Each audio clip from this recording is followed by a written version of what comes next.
Hi there. Today I'm talking about failing a grading. Like, you can apply it to failing in anything in life. So for some people, it's the best thing, and they move on and they become amazing when they fail at something. And for others, they give up and they quit, and it's the end of them. I've seen both things happen in karate. I've seen people fail a grading, amazing, fail a grading, quit. And it's all up to you. So I've got my trusty journal here. Acceptance is the first thing. Acceptance, and it's not a passive thing. And let me just read this. Acceptance isn't passive. It's the first step to an active process towards self-improvement. Starting to rain. Beautiful. So firstly, the first thing that happens when you fail is step one, accept it and have a reality check. This is the facts. This is where it's at. This is where I'm up to. This is where I'm not good enough. This is where I need to move forward.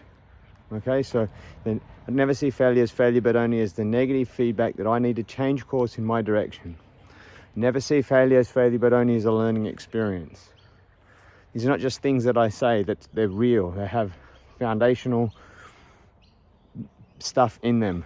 Okay, so step two is, once you've accepted the reality, you then create an action plan, all the things that you need to do to improve, get that action plan, put that action plan in place and start moving forward. Create the routines, the habits, the rituals that you need to put in place in order to fix up those things where you fell short in whatever it was that that you're attempting, whether it be a grading or whatever.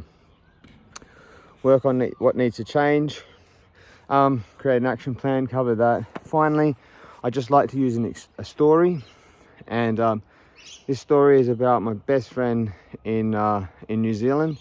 So we'll just call him GP. Those who know him, you'll know who I'm talking about. I hope he doesn't mind me saying this to the whole world, but he was one of my first students that failed a black belt grading, and my response wasn't great, but that's for another video.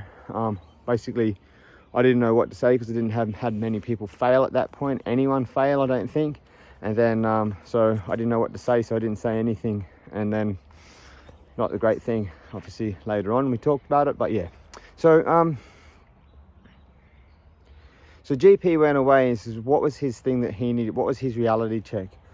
Well, in his words, it was the nitty gritty. Okay, it was little small changes, small upgrades. You know, it probably wasn't this, but like, you know, thumb not over the right spot, not quite here, a little bit high here, stance not perfect here, kick not placed correctly here. Lots of little tiny things that needed to be upgraded. So he called that the nitty gritty. So he came home from the black belt grading, spoke to his family. They got the commitment from the family. They said, do what you need to do to get this done. Started coming to my lunchtime classes that I was holding at the time, and we worked on the nitty gritty for 12 months. I think it was 12 months. I'm pretty sure it was 12 months because we had a sensei camp every year at that point in time, where we did the black belt gradings. And we worked on that nitty gritty, and I tell you what, he went back the next time and sailed through that black belt grading. But not just that, he sailed through the next one and the next one. So he then became known for like the nitty gritty. His black belt secrets were the nitty gritty. It improved him as a karate teacher and practitioner out of sight. He took the failure, assessed, action plan, smashed it out, and then moved forward and became a black belt.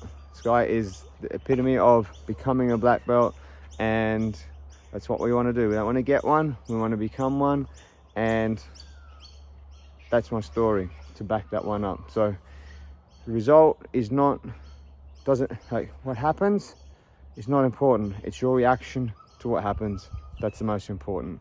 Accept reality, action plan, step-by-step process, move forward.